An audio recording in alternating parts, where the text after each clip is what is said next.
Sabi nila, mahirap daw nataasan ng sahod ng mga guro at mga kawani ng gobyerno.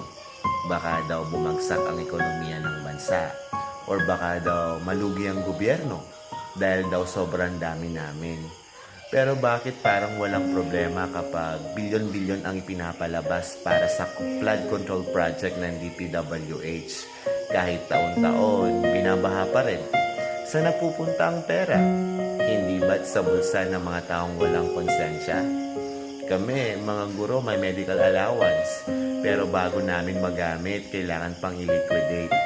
Kailangan pang dumaan sa sangkatutak na papel para bang kami pang nakikiusap sa perang galing sa buwis na pinaghirapan namin.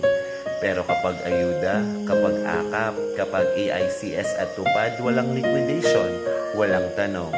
Diretso bigay kahit galing din sa iisang kaban ng bayan. Nasaan ang hustisya ron? Pero kung mawawalang mga tiwali sa gobyerno, tsak may pag-asa ang Pilipinas. Pero ang pag-asang yon, hindi manggagaling sa kanila. Manggagaling yon sa atin. Sa boses natin, sa pagkakaisa natin, sa tapang nating manindigan. Dahil kung hindi tayo kikilos, sila ang patuloy na kakain sa kinabukasan ng Pilipinas. Pero kung tayo lalaban, wala ni sinong tiwali ang makakabagsak sa ating bayan.